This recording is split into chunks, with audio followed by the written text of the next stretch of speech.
നമ്മുടെ കേരളത്തിൽ ഇതുവരെ ഇറങ്ങിയ സിനിമകളിൽ നിന്ന് വ്യത്യസ്തമാണ് സാർ. അതിൻ്റെ ടെക്നോളജി വളരെ കാണേണ്ടതാണ്. ലോക സിനിമയോട് ഇടപിടിക്കുന്ന ടെക്നോളജിയാണ്. പിന്നെ വിമർശനം, സാമൂഹ്യമായ പല പ്രശ്നങ്ങളെക്കുറിച്ച് ഈ സിനിമ പ്രതിപാദിക്കുന്നു. കലാകാരന്മാർക്ക് സാമൂഹ്യ പ്രശ്നങ്ങളെ വിമർശിക്കാനും സമൂഹത്തിനോട് എത്തിക്കാനും അവകാശമുണ്ട്. വിമർശനത്തിൻ്റെ ഭാഗമായി ആരെങ്കിലും തിരുത്തണമെങ്കിൽ അത് തിരുത്തുക എന്നതാണ് അതിൻ്റെ ലക്ഷ്യം. എന്തായാലും നമ്മുടെ നാട്ടിലെ ജനങ്ങൾ ഇത് കാണേണ്ട ഒരു സിനിമയാണ്. എല്ലാവരും ഈ സിനിമ കാണും. ചില ഭാഗങ്ങളിപ്പോൾ ഒഴിവാക്കി എന്ന് പറഞ്ഞാൽ പോലും ബാക്കി ഭാഗം എത്ര ഒഴിവാക്കിയാലും മനുഷ്യൻ ഒന്നാണെന്ന് കാണിക്കുന്ന ഒരു സന്ദേശമാണ്. ജാതിയും മതവുമല്ല, വർഗീയ ചിന്തകൾക്ക് അതീതമാണ് മനുഷ്യൻ എന്ന് കാണിക്കുന്ന, ഞാൻ മനസ്സിലാക്കിയത് കാണിക്കുന്ന ഒരു വലിയൊരാശയം സമൂഹത്തിന് സ്വാധീനിക്കുന്നുണ്ട്. സിനിമ ആകുമ്പോൾ സിനിമയുടേതായ മേമ്പടിയും സിനിമയുടേതായ രീതികളൊക്കെ ഉണ്ടാവും. എന്തായാലും തൻ്റെ ഇടത്തോടു കൂടി ഇങ്ങനെ സിനിമ നിർമ്മിച്ച പൃഥ്വിരാജിന് ഒരു അഭിവാദ്യം ഞാൻ അർപ്പിക്കുക. അതാ ഞാൻ പറഞ്ഞല്ലോ, ആവിഷ്കാര സ്വാതന്ത്ര്യത്തിന് മേലുള്ള കത്തിവെപ്പാണ്.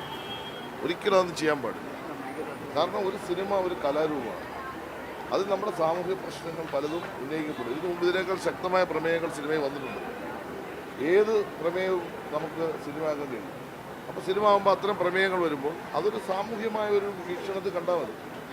അതിൻ്റെ മേലൊരു തെറ്റിദ്ധാരണ ഉണ്ടാക്കി ഒരു പ്രചരണം നടത്തി ആളുകൾക്കിടയിൽ ആശയക്കുഴപ്പം ഉണ്ടാക്കേണ്ട ഒരു കാര്യമില്ല.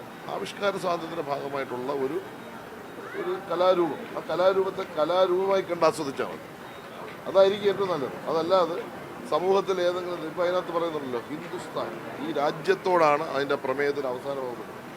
ശരിയാണ്, നമ്മുടെ രാജ്യത്ത് വർഗീയമായി ചേരിതിരിപ്പിക്കാനുള്ള വലിയ ശ്രമങ്ങൾ നടക്കുമ്പോൾ രാജ്യമാണ് ഏറ്റവും വലുത് എന്ന ഒരു ആശയം അതിനകത്ത് പറയുന്നുണ്ട്.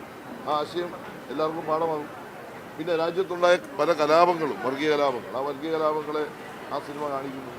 ഇത്തരം കാര്യങ്ങളൊക്കെ അതിനകത്ത് വരുന്നുണ്ട്. അതെല്ലാം നമ്മുടെ സമൂഹത്തിൽ ഉണ്ടാകുന്ന പ്രതികരണങ്ങൾ, നമ്മുടെ സമൂഹത്തിൽ മനുഷ്യനെ വെട്ടിമുറിക്കുന്ന സാഹചര്യങ്ങൾ സൃഷ്ടിക്കപ്പെടും. അതിനെതിരായിട്ടുള്ള ഒരു സിനിമ, അതിന് കലാപരമായി നല്ല ഒരു രീതിയിൽ അതിനെ ആസ്വദിക്കാൻ കഴിയുന്നതിന് ആസ്വദിക്കുക. എല്ലാവരും ആ സിനിമ കാണുക. എന്തായാലും വളരെ തൻ്റെടത്തോടുകൂടി ഇപ്പോൾ വർത്തമാനകാലത്ത് പലരും ഭയപ്പെടുന്ന, ഇപ്പോൾ ഏത് ഭൂരിപക്ഷവും ന്യൂനപക്ഷമല്ല പറയുന്നത്, എല്ലാ വർഗീയതയും ഈ രാജ്യത്ത് അപകടമാണ്. അത് ഭൂരിപക്ഷ വർഗീയത, ന്യൂനപക്ഷ വർഗീയത. അപ്പോൾ ആ വർഗീയതയ്ക്കെതിരായി ഒരു ആശയപ്രചരണം നടത്താൻ പൃഥ്വിരാജും അല്ലെങ്കിൽ മോഹൻലാലും അല്ലെങ്കിൽ ആ ടീം മുന്നോട്ട് വന്നത് വർത്തമാനകാലത്ത് വളരെ പ്രാധാന്യമുണ്ട്. അതിനോടൊപ്പം കേരളീയ സമൂഹം അണിനിരക്കണമെന്നാണ് എൻ്റെ വിനയമായ അഭിപ്രായം.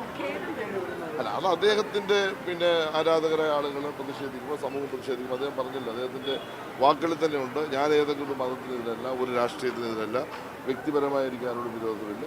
ഒരു കലയെന്ന രൂപത്തിൽ ഞാനിപ്പോൾ അതിനെ പറഞ്ഞു, ഒരു കലയെന്ന നിലയിൽ അദ്ദേഹം അതിനെ അങ്ങനെ കാണണമെന്നാണ് അദ്ദേഹം പറഞ്ഞത്.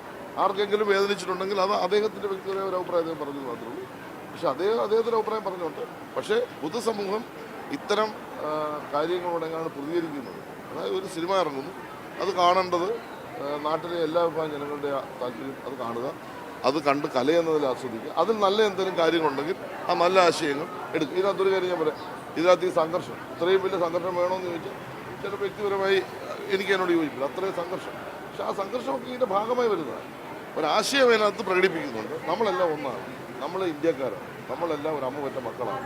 ഞാൻ ആ ആശയമാണ് കാണുന്നത്. അത് ഒരു കത്തി വെക്കേണ്ട കാര്യമില്ല, ഒന്നും കത്തി ചെയ്യേണ്ട കാര്യമില്ല. എല്ലാവരെയും വിമർശിക്കുന്നുണ്ട്, ആരെയും വിമർശിക്കാതെ അതിനകത്ത് എല്ലാവരെയും വിമർശിക്കുന്നുണ്ട്. അത് കൂടിയും കുറഞ്ഞും കാണും, അത്രയും അതിനെ കണ്ടാൽ മതി. അപ്പോൾ അത് ആസ്വദിക്കുക എന്നുള്ളതാണ്. ഇല്ലില്ല, അത് വന്നില്ല. അപ്പോൾ ഇറങ്ങിയ ഒറിജിനലായിട്ടുള്ള നമ്മൾ കണ്ടത്. ഇനിയും അത് പിന്നെ കാണത്തുള്ളതായിരിക്കും, എനിക്കറിയില്ല. ഇപ്പം അത് നല്ല തരത്തിൽ അതിൻ്റെ അവർ 3 മണിക്കൂറും അത് ഭംഗിയായിട്ട് തന്നെ കാണുന്നു.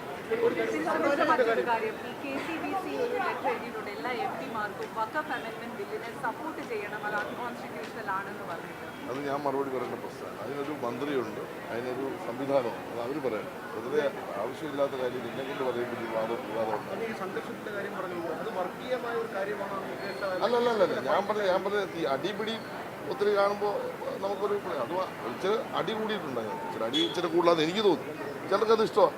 അത് ഏതെങ്കിലും ഒരു സംഘർഷത്തിൻ്റെ ഭാഗമല്ല. ഇപ്പം പല സീനുകളിലും അങ്ങോട്ടും ഇങ്ങോട്ടും അടിക്കുന്നു. അത്രയും വേണമെന്നുള്ളത് തോക്ക് എഴുതിക്കുമ്പോൾ പിന്നെ പിച്ചാത്തി കൊണ്ട് കുത്തേണ്ട കാര്യം തോക്ക് വെച്ച് കൂടി വെച്ചാൽ പോലെ. അതാണ് ഞാൻ ഉദ്ദേശിച്ചത്. അതായത് ആ സിനിമ അയക്കുന്നതിന് മോശം ഉണ്ടെന്നില്ല. അത്രയും കൂടുതൽ സംഘർഷം കുറയ്ക്കായിരുന്നു. പക്ഷെ അതൊന്നും അല്ല വിഷയം. വിഷയം ഇന്ന് വർത്തമാനകാലത്ത് ഏറ്റവും കാലിക പ്രസക്തമായ ഒരാശയം ധൈര്യപൂർവ്വം നമ്മുടെ സമൂഹത്തിനോട് അവതരിപ്പിച്ചു. കേരളത്തിന് പുറത്താണെങ്കിൽ അവതരിപ്പിക്കാൻ കഴിയില്ല.